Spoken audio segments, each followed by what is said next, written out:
भारत और इंग्लैंड के बीच पांचवें टेस्ट मुकाबले के पहले दिन पहले भारतीय टीम की तरफ से गेंदबाजों के कहर और इसके बाद बल्लेबाजों के तूफान के सामने ढेर हुई इंग्लैंड की टीम इंडिया ने पहले दिन ही रचा इतिहास। नमस्कार दोस्तों, स्वागत है आपका एक बार फिर हमारे चैनल में।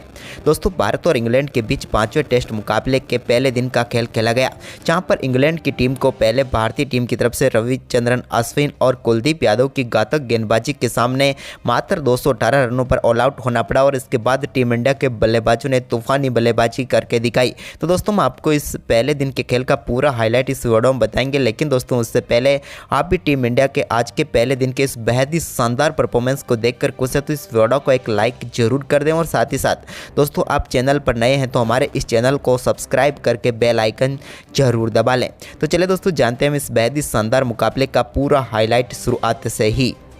तो दोस्तों, आज पांचवें टेस्ट मुकाबले के पहले दिन भारतीय टीम के कप्तान रोहित शर्मा ने सिक्का उछाला, लेकिन सिक्का गिरा बेन स्टोक्स के पक्ष में और उन्होंने पहले बल्लेबाजी का फैसला किया।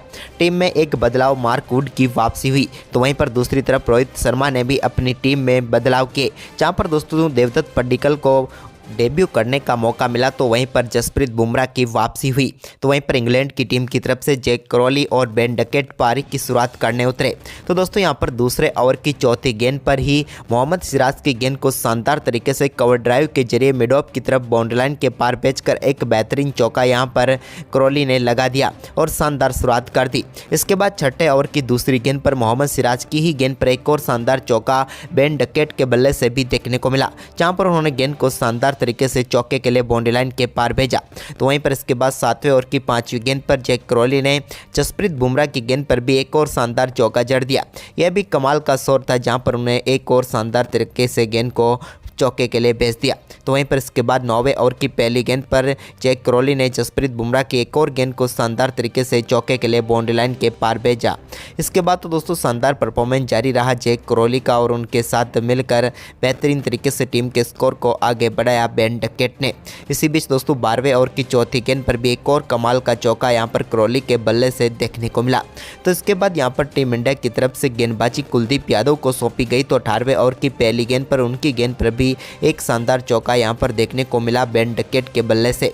लेकिन दोस्तों इसी ओवर की आखिरी गेंद पर शानदार गेंदबाजी करते हुए कुलदीप यादव ने बेन डकेट को एक आगे गेंद डाली, जिस पर वो बड़ा शॉट खेलना चाहते थे, लेकिन दोस्तों उतना ही कमाल का कैच यहां पर गिल ने पकड़ा, जहां पर उन्होंने पीछे से भागते हुए गेंद को शानदार तरीके से जज किया और एक बेहतरीन कैच के जरिए भारतीय टीम को पहली सफलता दिला दी बेन डकेट के रूप में। 18वें ओवर की आखिरी गेंद पर उनका विकेट भारतीय टीम की झोली में डाल दिया कुलदीप यादव ने।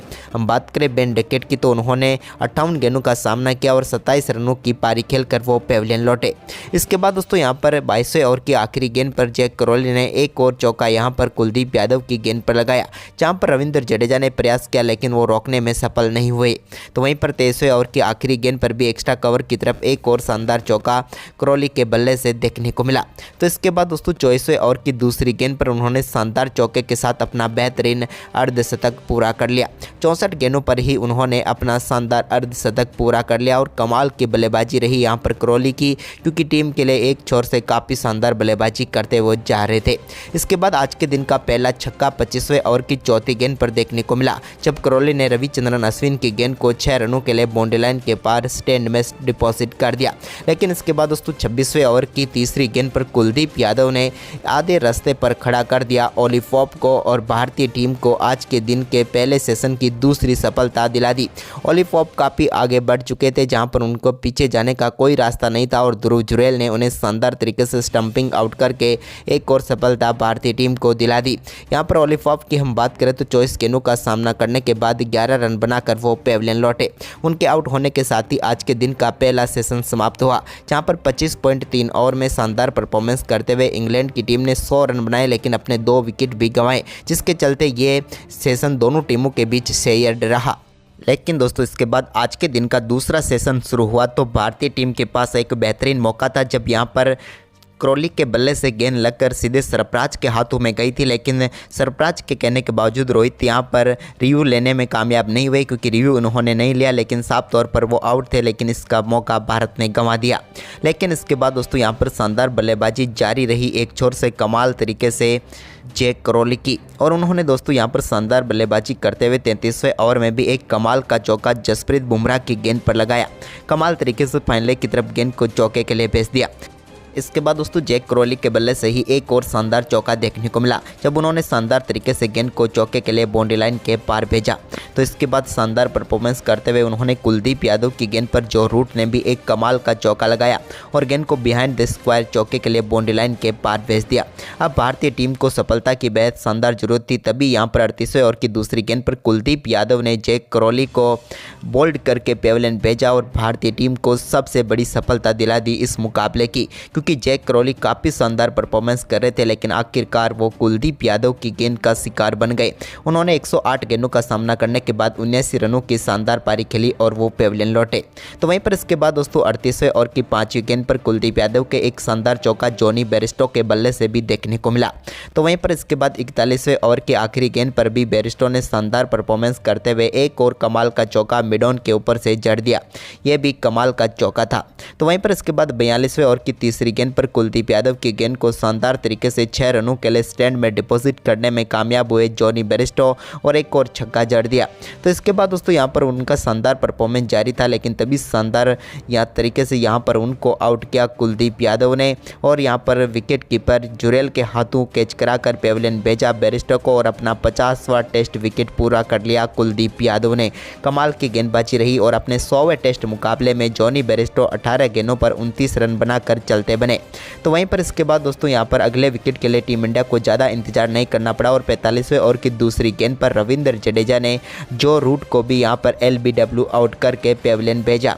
हालांकि जो रूट ने रिव्यू जरूर किया था, लेकिन रिव्यू भी गंवाया और अपना विकेट भी गंवाया और भारतीय टीम के झोली में एक और महत्वपूर्ण सफलता आ गई। हम बात करें रूट की तो उन्होंने 56 गेंदों का सामना किया और 26 रन बनाकर पेविलियन लौटे। तो वहीं पर इसके बाद दोस्तों भारतीय टीम को 46वें ओवर की चौथी गेंद पर कुलदीप यादव ने कप्तान बेन स्टोक्स के रूप में एक और सफलता दिला दी। बेन स्टोक्स भी कुलदीप यादव की इस गेंद को बिल्कुल भी ना समझ पाए और भारतीय टीम को एक और सफलता मिल गई। यहाँ पर स्टोक्स ने भी रिव्यू किया, लेकिन उन्होंने रिव्यू तो गंवाया ही, साथ ही अपना विकेट भी गंवाया और 5 विकेट हॉल पूरा कर लिया शानदार गेंदबाजी करते हुए कुलदीप यादव ने। वह तो इनके लिए एक कमाल का विकेट था, क्योंकि यहाँ पर हम बात करें स्टोक्स की तो वो 6 गेंदों पर 0 पर ही चलते बने। तो वहीं पर इसके बाद 50वें ओवर की दूसरी गेंद पर रविचंद्रन अश्विन ने भी अपने 100वें टेस्ट मुकाबले में पहले सफलता हासिल कर ली। यहाँ पर उन्होंने टॉम हार्टली को देवदत्त पड्डीकल के हाथों कैच कराकर पेविलियन भेजा और कमाल तरीके से एक और सफलता भारतीय टीम को दिला दी। अब भारतीय टीम इस मुकाबले में पूरी तरीके से पकड़ बना चुकी थी, क्योंकि टॉम हार्टली भी 9 गेंदों पर 6 रन बनाकर पेविलियन लौट चुके थे। तो वहीं पर इसके बाद 50वें ओवर की चौथी गेंद पर रविचंद्रन अश्विन ने मार्क वुड को भी यहाँ पर स्लिप में खड़े रोहित शर्मा के हाथों कैच कराकर पेविलियन भेज दिया और भारतीय टीम को 8वीं सफलता मिल गई। अब पूरी तरीके से भारतीय टीम इस सेशन में इंग्लैंड की टीम के ऊपर पकड़ बना चुकी थी। हम बात करें मार्क वुड की तो दोस्तों वो 2 गेंदों का सामना करने के बाद 0 पर ही चलते बने। इसके बाद दोस्तों आज के दिन के दूसरे सेशन की समाप्ति हुई। तो इस सेशन में 29.3 ओवर में 94 रन बने और 6 विकेट गंवाए इंग्लैंड की टीम ने, जिसके चलते ये सेशन पूरी तरीके से भारतीय टीम की झोली में गया और ये मुकाबला भी टीम इंडिया ने पकड़ बना ली। वहीं पर इसके बाद दोस्तों तीसरे सत्र में एक बार फिर जब मुकाबला शुरुआत, तो यहाँ पर बेन स्टोक्स ने कुछ बेहतरीन शॉट जरूर लगाए, जहाँ पर उनके बल्ले से अश्विन और जसप्रीत बुमराह की गेंदों पर शानदार चौके देखने को मिले। लेकिन इसके बाद दोस्तों 58वें ओवर की पहली गेंद पर रविचंद्रन अश्विन ने बेन स्टोक्स को बोल्ड करके पेविलियन भेजा और भारतीय टीम की झोली में एक और सफलता डाल दी। बेन स्टोक्स आक्रामक बल्लेबाजी की तरफ बढ़ रहे थे, लेकिन आखिरकार 42 गेंदों पर 24 रन बनाकर वो भी चलते बने। तो इसके बाद आखिरी विकेट के तौर पर जेम्स एंडरसन को रविचंद्रन अश्विन ने देवदत्त पड्डीकल के हाथों कैच कराकर पेविलियन भेजा और भारतीय टीम ने शानदार परफॉर्मेंस करते हुए इंग्लैंड की टीम को पहली पारी में मात्र 57.4 ओवर में ही 218 रनों पर ऑल आउट कर दिया और भारतीय टीम ने मजबूत पकड़ बना ली इस मुकाबले में। वहीं पर दोस्तों इस मुकाबले में टीम इंडिया की तरफ से एक बार फिर पारी की शुरुआत करने रोहित और यशस्वी क्रीज पर उतरे, तो यहाँ पर दूसरे ओवर की 5वीं गेंद पर एक कमाल का चौका रोहित के बल्ले से देखने को मिला। तो वहीं पर बैकफुट पंच के जरिए उन्होंने चौका जड़ा। तो इसके बाद यहाँ पर शानदार बल्लेबाजी करते हुए चौथे ओवर की 4थी गेंद पर उनके बल्ले से एक कमाल का छक्का फाइन लेग के ऊपर से देखने को मिला, जब उन्होंने मार्क वुड की एक शॉर्ट गेंद को 6 रनों के लिए स्टैंड में डिपॉजिट कर दिया। तो वहीं पर इसके इसी ओवर की अगली गेंद पर एक और शानदार चौका रोहित के बल्ले से देखने को मिला। यहाँ पर उन्होंने मार्क वुड की गेंद को बैकवर्ड पॉइंट की तरफ चौके के लिए भेज दिया।